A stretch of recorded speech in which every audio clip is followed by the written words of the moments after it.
this. Next up, we're going to swivel our attention to the All Blacks and the Pumas. From one point of view, it was a great game. From another point of view, it was quite a miserable experience.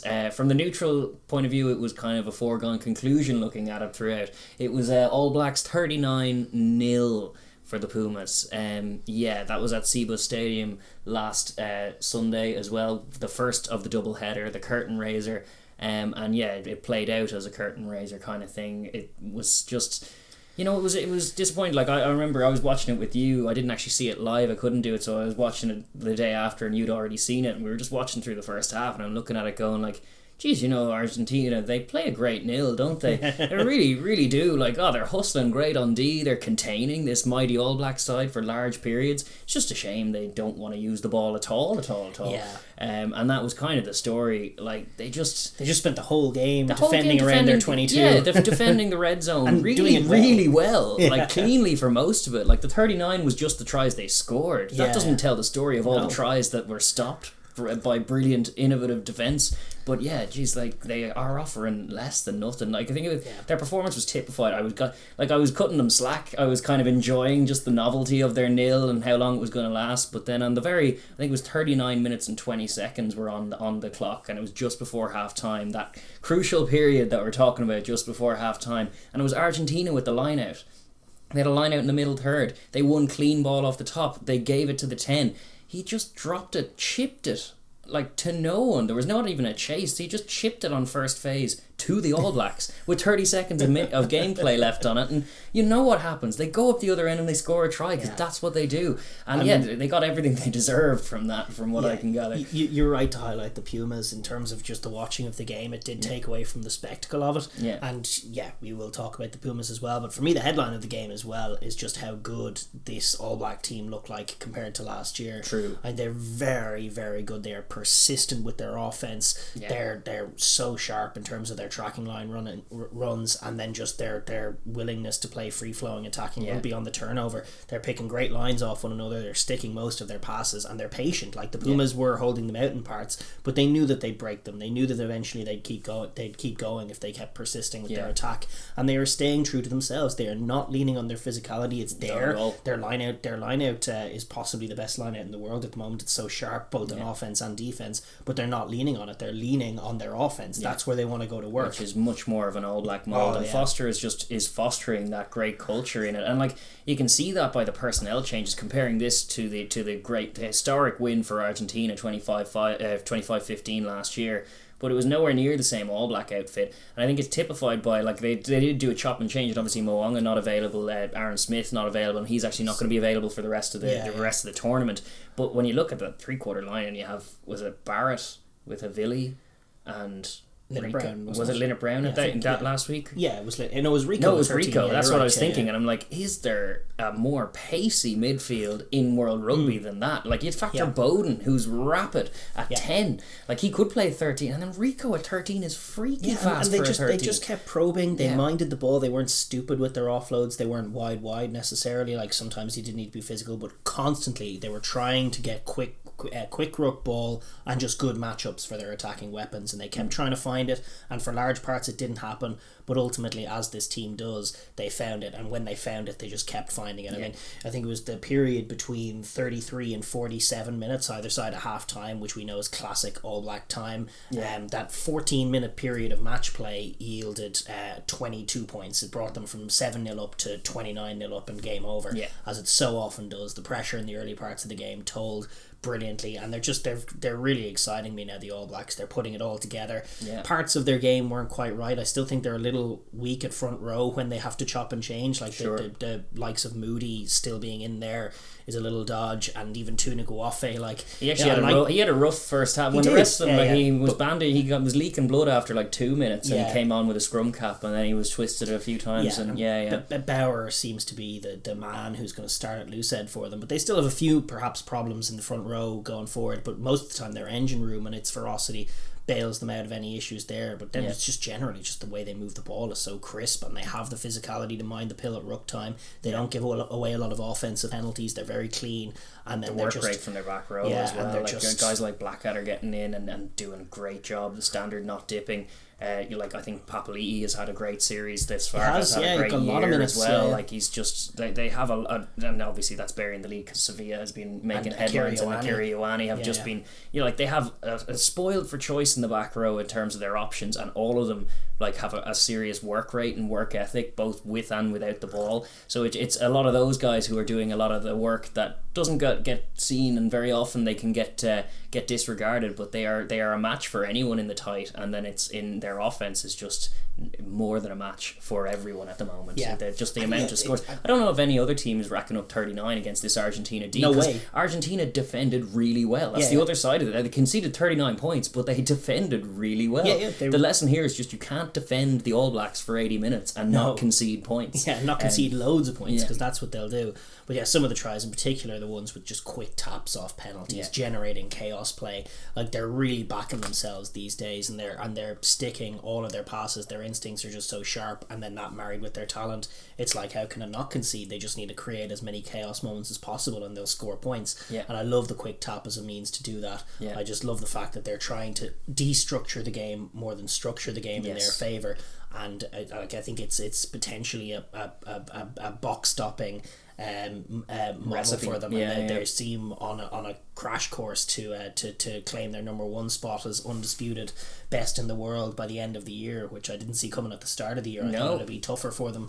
I thought they were going to get on the path, especially listening to Foster in the off season, but I thought it might take them a little longer. But man, they have just gone from strength to strength. The schedule has really helped them this year. They've built nicely from the Tonga Tonking through the Fiji good tests through Bledisloe and now into this, which is like a diet Springbok approach. Indeed, like a little dry track. They're just defending them over and over again, kicking them the ball so that they can defend some more. Now the box will offer a lot more in terms of this. Like Argentina were very frustrating in terms of what they were doing. Their defense isn't proactive either. Unlike the box, they defend their red zone very well, but they don't quite have the same kind of kick chase where you can see it yielding points for them. And they, even when they go for jackal steals, which they did constantly and illegally, like it's always on the back foot. They're always kind of reaching over a ruck after soaking up some pressure, trying to get a backs to the wall turnover. It's never that kind of proactive. We've knocked you back, now we're pouring over, now we're going to have the ball.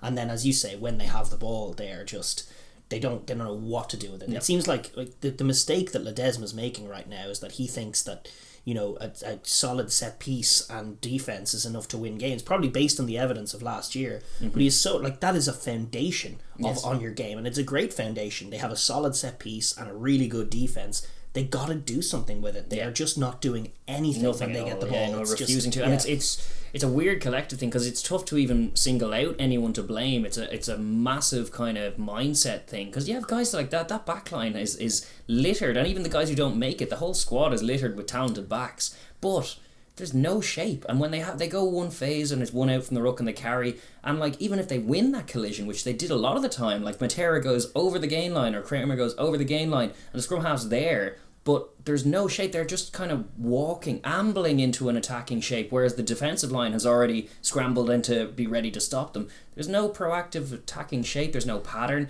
and then even when they do try and spin it wide, like their passing is just not sharp, and it's tough to know their whether passing's not sharp, and they just don't run sharp screen shapes. They don't have any defension at all. Like when they're off the ball, and even when they're folding into shape, they're just not even jogging. It's bizarre to see a team that has such intent on defense and like just no intent on offense. It's none at all. Especially bizarre in the context of broader South American rugby, which is so on the rise at the moment with a distinctive offensive style. Yeah, and even Argentina 15, whenever they take the field, tend to play a quite flowy, attacky brand of rugby, and it's like the tempo is all wrong from them with ball in hand at the moment. They need to discover it. They need to rediscover something because it was so far from right. And they got exactly what they deserved. For having a good defence, but nothing else, you're still going to get absolutely smacked. Literally zero. Not a problem with their defence, not one issue I would point with their defence. Like 39-0, you could say defensively we were all over the place, but no, the nil is the factor there more so than the 39. They didn't spend any time in the All Blacks half. They didn't spend any time with the ball. They didn't threaten with the ball. They didn't get the All Blacks thinking about anything other than eventually breaking down this defence. Yes. So it was all wrong. Foregone conclusion very early on. The first half was pretty much the game. came a little unstuck even towards the tail end of the second in terms of some chopping and changing, and the scoring slowed down a little bit and all of that. It was the usual. The All Blacks had iced the game. They did it as they do between 33 and 44 minutes. In that period, they scored 22 points. In the entire rest of the game, outside of that 14 minutes, I think they scored 17. There you go. So they outscored themselves in that little 14-minute pocket, as they do. But the pressure told, and then the rest of it was just a drill where they were trying to break down the Pumas' defense, and they did ultimately. Yes, they did, and I'm sure they're grateful for such an offensive probing drill that they got multi-phase prep for facing tougher tasks ahead. But yeah, from Ledesma and Cheika's point of view, because Cheika's in that coaching panel as attack coach. I don't know if his word is getting through. I don't know what his stamp is, but there's no evidence. The evidence apart from him in the coach's box, you wouldn't know that he'd be involved at all. Indeed, there's no shape, there's no intent, there's no tempo.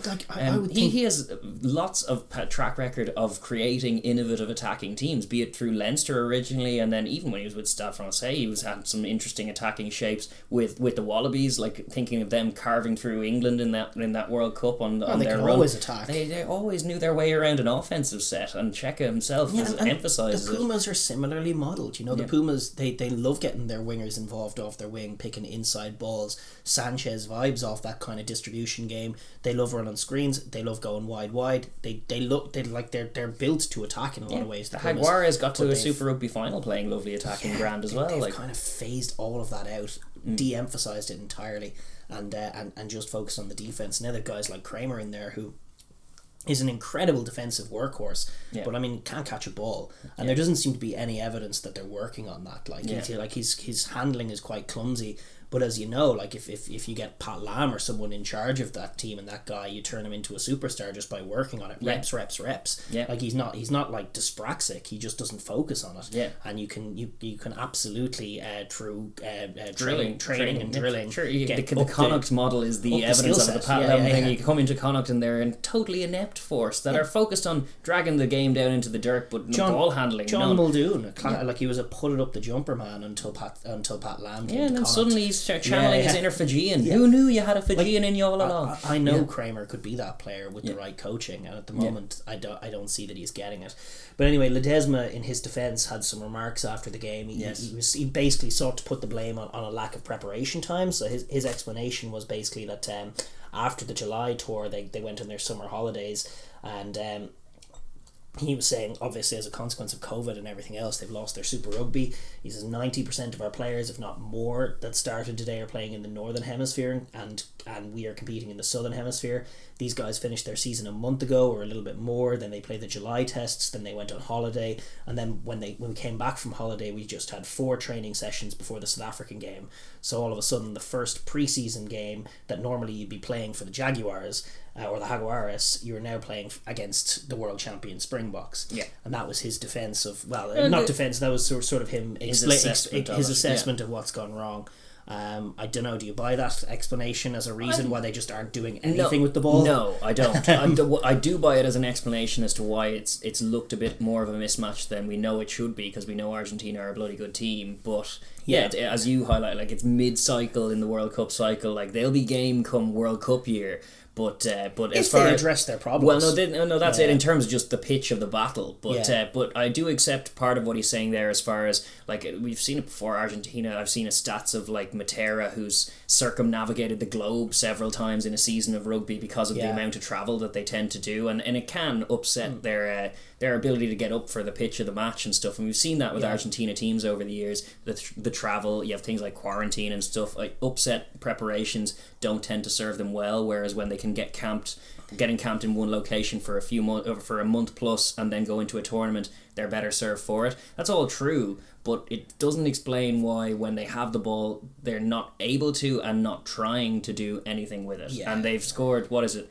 They got one last ditch Matera try in one of the games against South Africa to pad this score, but they are now sitting on 13 points through 3 games that they've scored, and they haven't registered a point against the All Blacks since that upset win. Sanchez's late goal kick to make it 25-15. Still the last point they scored in 2 games. They played twice against the All Blacks, nil both times, and in the Rugby Championship, not only do they have no table points, they've literally scored 13 points in match play, and it's through 3 rounds, and it's just. That's never, ever going to be enough to win any games of rugby. Yeah. Ledesma did have this quip to offer on the discipline issues. I think they just conceded a stock 18 penalties and 2 yellow cards, which is about par. That's for about this par. Team. But he had this quip to offer. He says, "I'm saying what I'm saying. I'm saying we were ill-disciplined. I'm not putting any videos on the internet or any stuff like that. I'm fine. If I have some issues with the refs, I'll tell the refs." So a little shot at Razzie. So a little dig there coming in. Everyone piling in on good old Razzie. That's a good way to obfuscate and to try and deflect some of the blame by diffusing some of that tension. But no, it will have to zero back around to self-focus. Yes, they were loose in their discipline, but there was force. They were like, you're not going to be able to just do a defensive drill against this mighty All Black team for 80 minutes and not kind of keep them out and also not concede a ball out of penalties, because you'll be floundering and flapping and chasing shadows on occasion. Pictures like this of Bowden Barrett scything through as your very physical but outmatched guy is just flapping after how good was that play from Bowden off the tap, delicious. Quick tap, but then just off that second play, just whizzing his way through in classic Bowden fashion and finding just an awesome cheat pass. Code rugby again out the back door. Cheat code rugby, as you say. Yeah, someone's hacked the game. No, it was absolutely a thing of beauty. One of the the main highlight reel moment from a match that otherwise is kind of, there's not much to write home about. They kicked a 3 to go one better than 38-0 last time. It's 39-0 they did this time. Which was a good little psychological edge. Yeah, it was all smiles on the Foster side of things. He was saying his assessment of the match was pretty clinical and patient are the words I'd use, which aren't adjectives I'd normally use to describe an All Black win, but I'm delighted with it. If you look at their track record, they're a hard team to score against. They know their defensive system well, and they go to whatever lengths to try and stop you from getting a flow. And I like the fact that we stuck to what they were doing. We made them make a lot of tackles and ultimately got really good reward on the scoreboard. So overall, very happy, and that was his assessment. I agree wholeheartedly with that assessment. I think there's very little to disagree with there. It was a dominant win from the All Blacks, and one they can be very, very happy with going into this week. Absolutely. Where we do have the reverse fixture going on. We have technically Argentina at home. I don't know if that'll help them in terms of juju or in terms of positivity, but it is once again at Cbus Stadium. No, this one's in Suncorp. Oh, it's at Suncorp as well. Sorry, we're double headering again. Yeah, so Suncorp this week, and it's going to be kickoff. I think 11:05. So it's the second game, is it? Yeah. Will the Wallaby and Springbok fans stay to watch it? Jeez, it's a good question. I don't know the answer. I hope so. I hope so. But I don't know. I don't know so. I think the referee is Jaco. Jaco Piper is correct. The man in the middle from South Africa. Thoroughly neutral. Just as far as colour, from the Pumas' point of view, pride is at stake. There's no dressing up just how ugly this has been for them this campaign so far. And there's a bit of pressure on Ledesma now. Like, there's just a little bit coming out now from Argentina fans who in all sports are very passionate and reactive and don't tolerate what they perceive to be dropping the standard, unacceptable, humiliated, and like, even if you don't watch the game, 39-0 is such an ugly scoreline, and you can see it's not for want of trying. So they're going to have to try and put something together, and for them it really is just about building the framework for what will become this Pumas side. And I still think, on a positive note, that they have a great baseline. But they need to build an attack. A lot of teams that like even when you look at like Italy, which is obviously like a few levels below, but you're looking at Italy for so many years thinking like, they're getting better at passing the ball, but my God, I don't even know if their defensive system's any good, because they just keep missing tackles. They just keep missing first up tackles, and they're straight through. Like, the Argentinians have none of those issues that normally affect a lot of teams that are on the developing trail. Their defence is rock solid. Their set piece has improved enormously from when Ledesma has taken control, but their intent and ability with ball in hand is shocking. Shocking at the minute, especially when you consider what they used to be about way back when. Pre-World Cup, pre-Ledesma, it was a kind of a weak spine of the team. They were soft defensively, but they could carve you open in a heartbeat. The team that beat Ireland in that World Cup in 2015, they were a wide sensation. They were tempo, they were attack, they were flair, they were wingers, Cordero and the like. Cordero's still playing as well. A lot of the same guys out there, but not looking in any way the same entity. They need to start kind of building framework for how to attack. It is still 2 years out from the World Cup, which is everyone's goal. But you want to see seeds of optimism, and for a start, getting 0 off the board early on would be a good place to start for them. For sure, and just obviously, like, they still have 3 games left in this tour. Hopefully they're not mentally on the flight home. I mean, they have been at the pitch of the game. They'll need to be again, because the All Blacks are still the All Blacks, and from their point of view, it is just about maintaining the standard. They have new personnel in this week. We'll run through the squads in a moment, but it just consistent excellence is the bar for this team. Yeah. And the rate of progression this year has been stunningly quick in terms of turning around where they were last year. Yeah, it's night and day. The skill set, the framework from Aotearoa and all of that grassroots excellence in New Zealand has just been fostered by Fozzie Bear. Yes, and, indeed. It's been paying some serious dividends. I know some of the guys, like I think Aaron Smith was calling foul about Aotearoa and the pressure from them to kind of scrap Aotearoa, just because it was so tough for the guys involved, because they're tough games every single week. There's no layoff. There's no chance to whoop the Rebels this week. He's just a little bored, Aaron Smith. He doesn't like the same thing. He was talking this week about how he really wants to go against DuPont. Yeah, he's watching the game globally, and he wants to go around the world and tour and do all that stuff. But from the All Blacks point of view, I think this year has been just very, very, very, very positive so far, and it's about not slipping up, keeping being the offensive team. And I think, and it could, it's the second game, so there's potential, if the Wallabies do them a favour, that they could be icing the tournament in this game as well. Right, so that'll dial them into that as well. If they can get this sewn up before they even meet the world champs, then that'll be A1. They've put themselves in prime position to do so. Absolutely, yeah, and they've rotated a bit, so they'll have a few guys from the squad channeling for test jerseys. Just to look at the 2 squads now, we do have them both. Yeah. Argentina is perhaps the more interesting one. They've named their team, and kind of in keeping with our calls, they've changed it up a little bit. They've got Santiago Carreras at 10. Yeah, he's a guy who played 10 at junior level, but he's now like a winger come fullback. That's right. And into the 10 shirt he goes. That's exciting for me. I just think I love a bit of speed out there. They've got because Malia, who's played 10, is at 15 as well. So it's him and Malia out there. And Chocobaras as well, who's a guy I think they could throw at 10. Like, I thought benching him last week was just the weakest sauce from Ledesma. Like, he's your most skilled player. He's the only guy on your team who thinks offense first. Yes, and so it cost him his jersey thinking offense first. Yeah, exactly. And so I love to see him back in there with a guy like Cinti, who's brand new, coming into the team. Cordero and Boffelli is still danger on the wings. Like, the back line is very nice. Obviously Bruni unfortunately picked up a knock last week, so Matera goes to 8, Kramer back in at 7, and then Juan Martin Gonzalez gets to go up blindside. Lavanini unfortunately comes in for into the locks. He's still not banished, but I mean, listen, if he can ever mind, I just don't believe he ever will, but if he can ever mind the discipline issues, he's still a ferocious unit. He is. Alamano in there with him, and then a front row of Gigena, Montoya and Medrano. Gigena coming in for this week, so they're actually a little light at loose head, really and truly, but hopefully they can get a job done and keep it even goings. It's definitely an interesting team. I like the aggression of it. It reads more offensive. It does. Some of these squads have read offensive and not been so. This team needs to be so.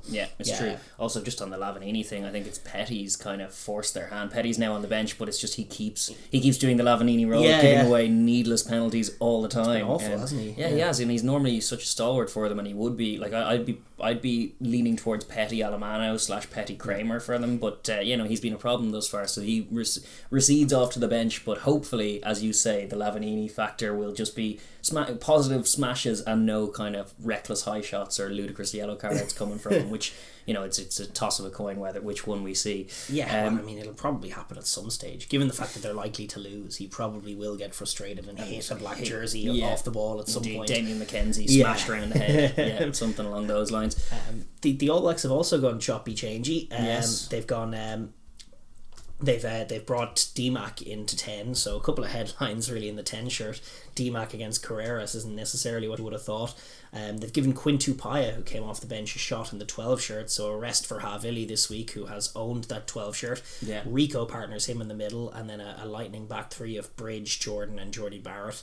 And then good to see as well, all changes in the back row. Ethan Blackadder gets a start, Artie Savia comes back in to start, and then Hoskins Satutu gets a first run at the 8 shirt. We haven't seen him this year, and he is awesome. He was one of the breakout stars of last year. Another just fantastic unit that they have available to them in the back row. He's one of those guys who hasn't quite dialed in the toughness to play Test rugby just yet. He's possibly a little loose, and just for a man of his size, probably doesn't sit down enough on his carries or his tackles. But then that's something that will come. It's a little bit like early going Jack Conan. You know, Jack Conan, when he broke on the scene, was a very skillful number 8 who was a little bit behind the pecking order because of perceived size and perceived physicality. Like now he's a very physical lion. A few years later, going toe to toe with the Locks. No, so you know, Situtu's ceiling very, very high. Yeah, very skillful player. And Tui Pilatu, who has been a forgotten man, gets a chance to come back in and stake a claim at the lock. The deep lock stocks that they have.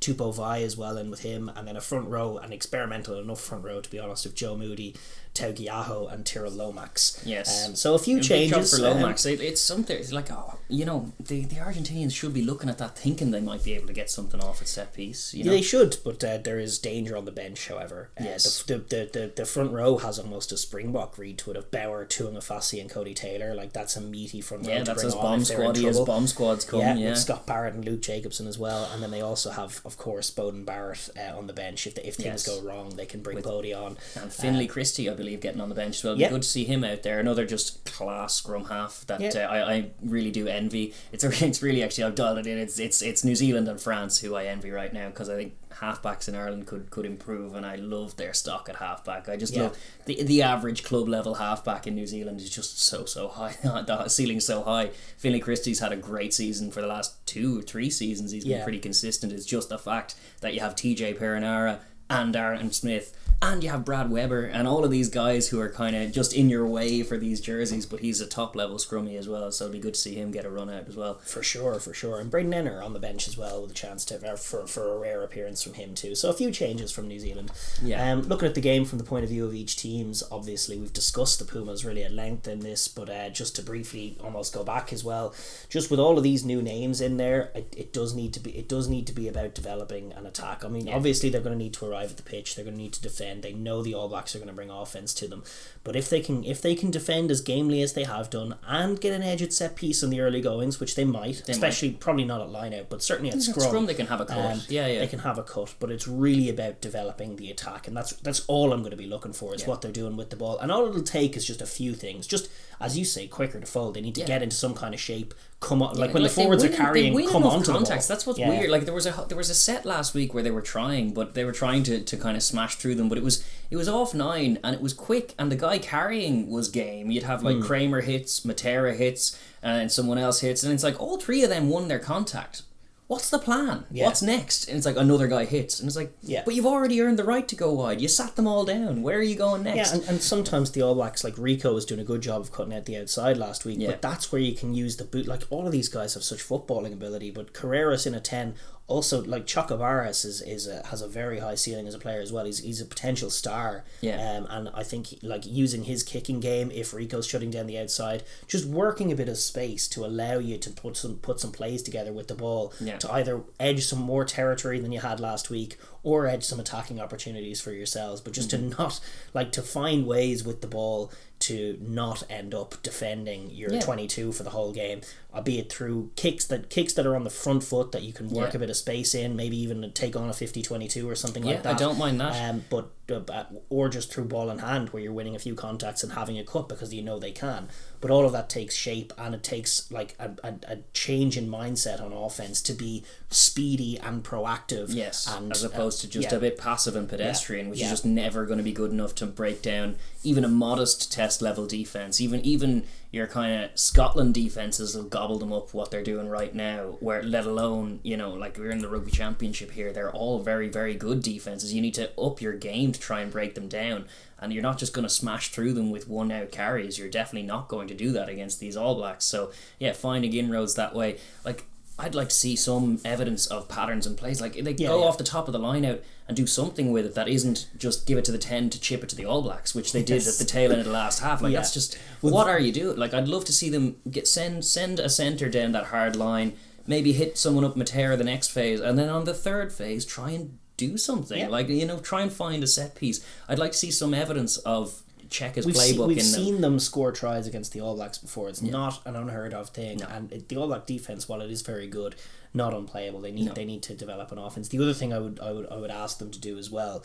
is just to be mindful, as all teams against the All Blacks should, is just be mindful of those moments before half-time. Understand when the clock ticks past 32, 33 minutes that this is where the All Blacks want to get you. Yes. In the next 15 minutes, they're going to be coming at you like a freight train. So if you can hold the ball, if you can do a Joe Schmidt's Ireland on it and go through 42 phases and hold the ball and play out the clock, fine, perfect. If you can pin them back in the corners, Ronan O'Gara style, try and find corners, 50-22s, pin them back. Yeah. That's a good cut. You've got to be so stingy in those minutes. You've got to frustrate them, and it will disorient them a little if they can't do what they usually do in and around half time. Well, they've done it every game this year. I think so, yeah. I'm pretty sure they've scored just before half-time, scored a try just before half-time in every game this year, from Tonga to Fiji to Australia to now Argentina.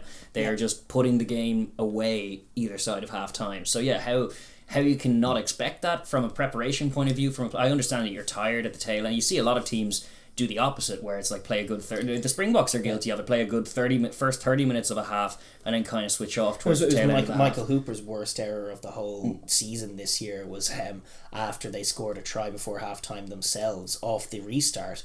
He jumped offside on a box kick and gave the All Blacks a chance to score a try before half-time. Which they did. Which they always will do. So like little things like that you just can't do. And like you've rightly pointed out, the little dink from Sanchez with a few minutes to go. Just failing to absolutely criminal. Failing to understand that who you're up against. Yeah. Like in a lot of games you will get away with that and the other team will just take it and run through a few phases. If they were playing Ireland, they'd be like, no worries.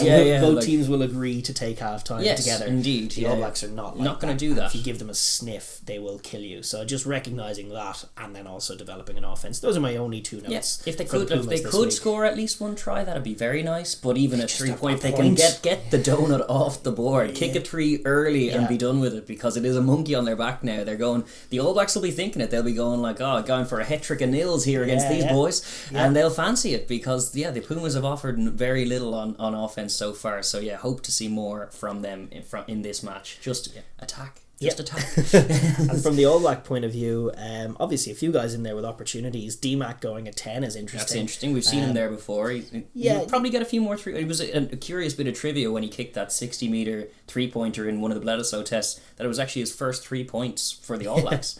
I'd imagine that'll change this week. Unless they give Geordie the tee. Unless they give Geordie the tee. This is possible. I do like DMAC as a place kicker. He showed in Aotearoa that he's well able for it, but it's much of a muchness. One of the things that they will have to do is not be like crazy wide where they can, like, sometimes when DMAC slots into first receiver, he just wants to throw the skip pass, and usually he's kind of listing to the outside anyway. So they will need someone like Tupaya or Rico to just pick hard lines off him to sit down the Pumas defense. They know what they're doing on offense. They bust up and then go, but they'll probe blind sides. Like one of the clever innovations they did the last time was just keep working the blind side, just to knock them out of sync a little bit. But they'll probe the blind side, they'll probe the open side, they'll try and punch through the middle, they'll try and punch to the outside, and the second they find a good matchup and get the better of them, they're in and they'll find a try. And that's very much what this team is like.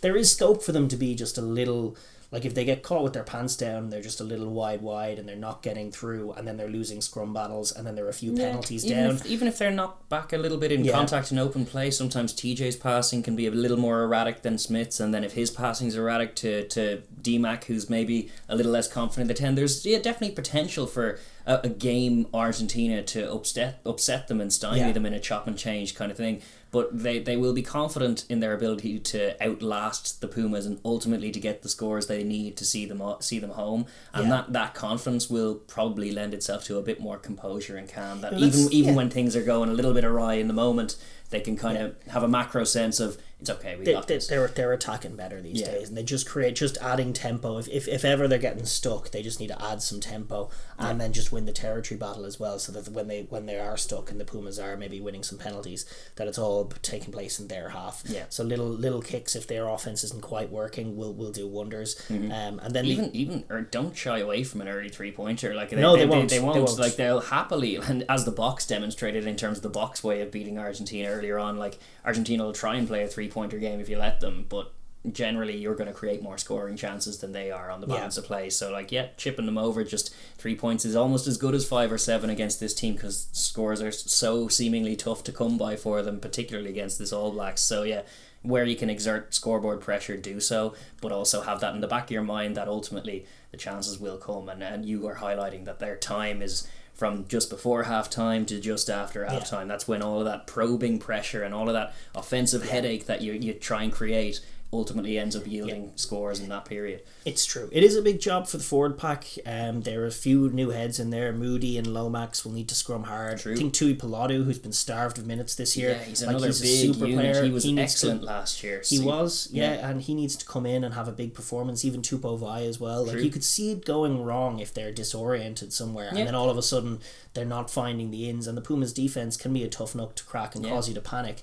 Like, I still think that bench that will come in will see them home precisely because the Pumas don't score enough. Yeah. But ideally they want to not take a step backwards but take a step forwards, as they have been doing all year. And that comes from just getting on top of the Pumas. These guys could bring energy as much as they could bring disjointedness. Yes, and that's what they need to do. They need to come in with just a bundle of energy, offer nothing on defense, and then on offense just adding that muscle that the Pumas know that they aren't going to be able to knock them back. Yeah. And that slowly and surely it'll be on guys, actually, even guys like Ethan Blackadder, who's in on merit. It's great to see him getting a run out, but he'll have to kind of mirror some of what Papali'i's been bringing in terms of just work rate in the tight, to allow for Sevilla or whomever to be, like Artie Sevilla's in there, to be a little wider, to be roaming in the wide channels. Satutu as well, where he is excellent in the tram lines in the back line. He's one of those like loose back row forward, very much in that Kieran Reid mould that they're very well used to, who's going to win a contact out wide and get a pass away either side, as Akira Ioane's been doing. Indeed. So they'll want to be able to afford him that chance, and that'll involve like serious shifts from those guys you're mentioning, Blackadder, Tui Pilatu in the lock, like even like Lomax and stuff, in terms of ruck resources, not just the set piece, but like doing your job in terms of minding the breakdown, all of that, because you're aware of the defensive threat that Argentina are. And they are, like, when you're trying to attack, especially if you're a chop and change team, if you're a little loose, this Puma team are hungry enough on D that they will catch you at either the breakdown or in the contact area. Yeah, they can make you suffer when you have the ball if you're a little bit off.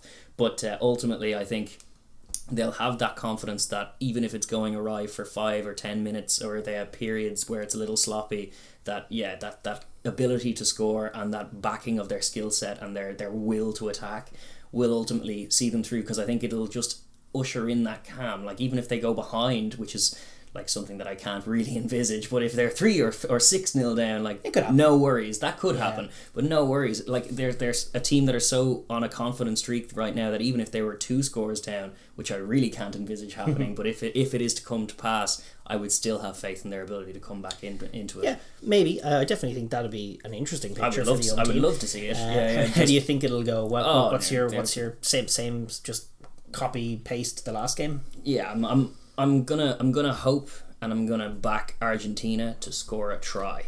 That's my prediction. I'm going to say they score a try against this chop and change New Zealand team. And in the end, isn't that the symbolic victory that you really want to see?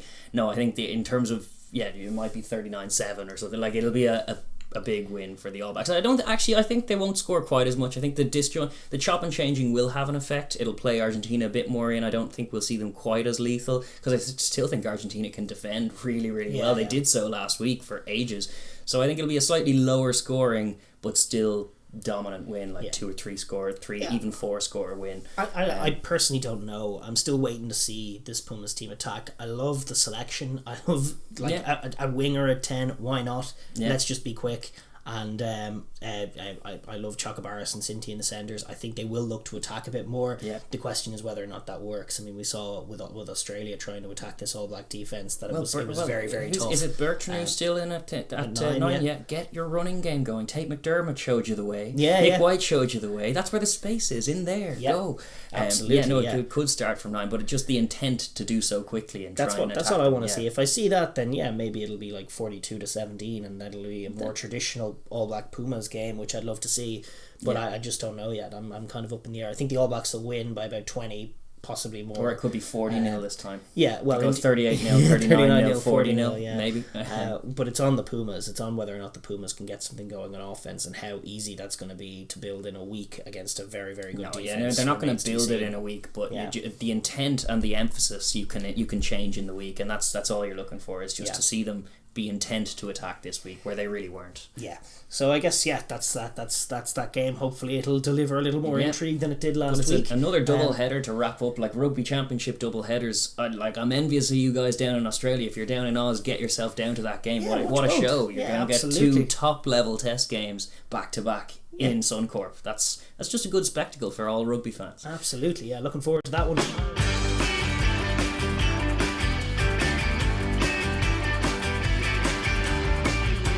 Thank you for watching the Overlap Rugby podcast. If you enjoyed that video, please be sure to like and share with your friends. And if you'd like to hear more of what we have to say, please be sure to subscribe and click that bell so you get notified when we upload our videos. And please join the comment section as well. We like to get a fun conversation going here.